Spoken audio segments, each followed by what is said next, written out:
Hello YouTube fans, this is Dr. Matthew Johnson. It is Monday, August 29th, 2016, 12:55 p.m. We are off the mountain. We spent 4 nights up there and 5 days, and these two are about ready to head back home. With me this morning, or this afternoon, I have Bigfoot Howie. Bigfoot Howie Gordon and Sweet Tea Tammy. Sweet Tea Tammy. Okay. So, what happened last night and this morning? Go for it. Well, we got back on the mountain when it was already dark, and we set up. We started playing some music. We were hearing knocks. We saw a good amount of orbs. And the knocks were after Whitney Houston was singing. They loved Solo. Whitney Houston. Loved her. Yes. During that process, some of you that have been Bigfooting, we'll play some music, take a 10-minute break, go play some music. But even in breaks and in playing music, I was getting some massages on my lower back, which they're working on where I have some injuries. From who? From Tammy? No, I was getting some massages from Bigfoot. From Bigfoot. I'm walking towards the truck, Yes. and I feel my sweatpants kind of stop me. Yeah. He like stopped me, like, stay here, I'll massage you here. Somebody pulled on it. Yeah, someone pulled on it. Okay. And I had some light tugging on my hood. A couple times I went over here, my hood like stayed this way. Yeah. So a lot of light massaging. Okay. Nothing quite as deep as when I got massaged 2 years ago in SOIA, but there was noticeable massaging. Okay. And it felt really good. And by a cloak squatch, right? So some of the new viewers who haven't been following will go cloak squatch. Cloak squatch. Yeah. Okay. You won't even know they're there unless they're pulling on you. The Yeah. only reason I knew they were there is because he was talking to him. Okay. Keep going. Now let's talk about, you had them before I did, so talk about when you would close your eyes, what would happen? Oh, I had some visions. They were just like individual pictures, one after another. They weren't in any sequence. They didn't really have any meaning to me, so I don't know what they meant. And it was while we were sitting, and then later again it happened before I went to sleep in my cot. Okay. You had them too. Okay. I'll try to stay in chronological order though. By the time we all went to bed, and then when you were snoring and Dr. J was snoring, Thanks. I heard a knock about at the 1 o'clock position, and then I heard one heavy footfall walking into the camp.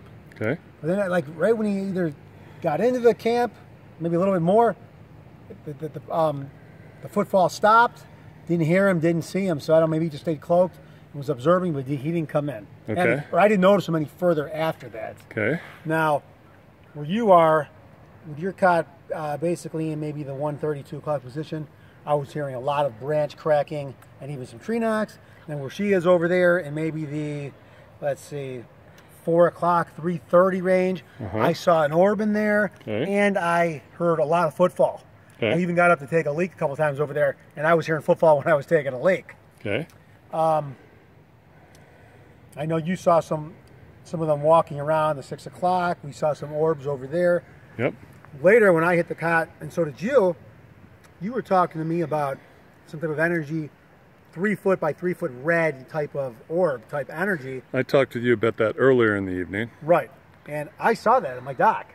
Looked straight ahead over here. Right. It was like above you. It started. It started above me, or it came kind of above me. And you told me to look over, and I looked, and I saw it. And then it started to go right, a little north, and up into the tree. And So I saw that, and then we saw it move up the tree, to the top of the tree. Yes. And I was glad that you saw that, because I've seen a lot of those out there, and nobody else seems to see them. And I'm like, am I going crazy? But hey, you saw it, and we both saw it move in the same direction. When I saw it the first time, I'm like, you've been talking about that for a couple of days, so I knew exactly what it was when I saw it. Yeah.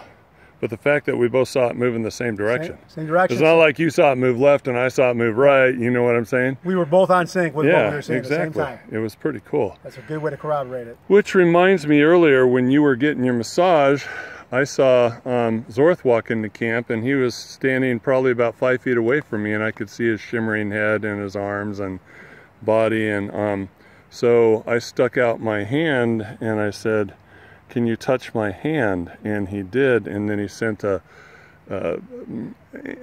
pulse of energy up my arm to my body, and that was pretty cool. Really cool. For those of you who are watching for the first time, orbs are balls of light, balls of energy. They can vary from the size of a pea or a pinprick all the way up to the size of a basketball. or a beach ball. They could vary in colors from a faint white LED color to blue to green to red to orange. I think I've seen some orange, yeah. Yep. And so anyway, we had a lot of stuff going on. And Tammy, anything to add? Okay. I've never seen.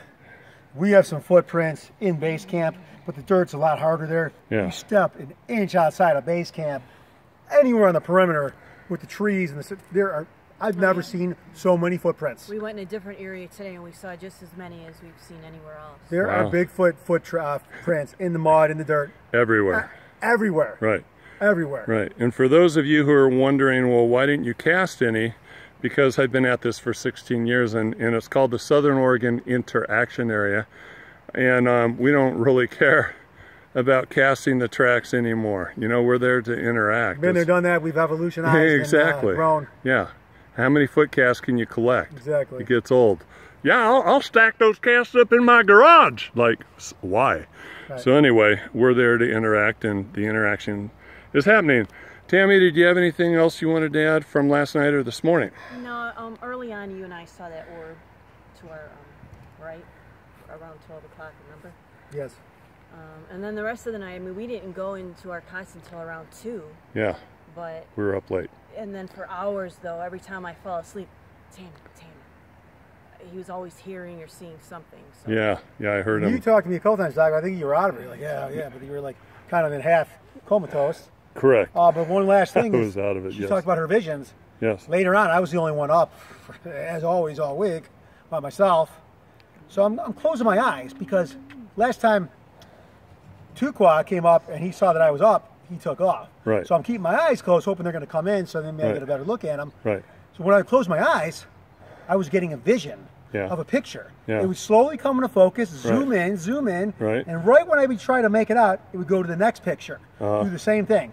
Zoom in, zoom out, or zoom in, clear up, and right when I try to, like, what is that, make it out, the next picture. And I probably get about a 10 to 12 slideshow of pictures being sent into my mind. Right. I open my eyes, normalcy, close my eyes, boom, these pictures came up. Then they came to an end, though. After the slideshow, it ended, and I'm like looking, it was just complete black darkness. But they were putting images in my mind. So, never had that in my life. Yeah. Just close my eyes, and I'm seeing pictures, an image in full color, but distorted. And as they brought it into, I can just about make it out, they go to the next slide. Right. Yeah. Really cool. So that's a way of mind speak. They're throwing pictures in my mind. Cool. And they will do that from time to time. And vote to evict Howie. You vote to evict Howie? Okay. Thank you, Grady. Howie, you have been evicted from the SOIA research area, but you'll be invited to come back for the next season.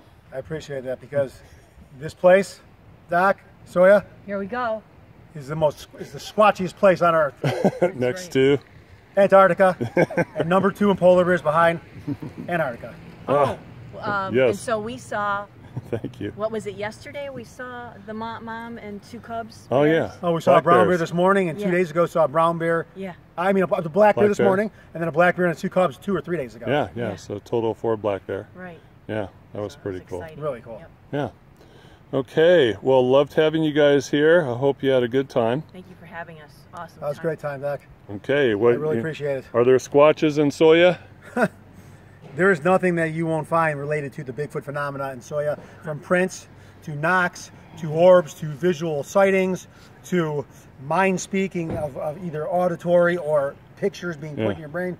It is the squatchiest place on Earth, no joke. Going with the legendary Dr. J, it is going to be a great squatchy time no matter what. One last question. Did you enjoy the SOIA Kool-Aid? Oh, it was really good. It's wearing off. Where are we? What's your favorite flavor? Grape, cherry, what was that blow-up doll we put out there with the pictures in the background? Yeah. This is Dr. J signing off. Wave to the camera. You guys have a safe trip home. Bye-bye. Bye-bye, guys.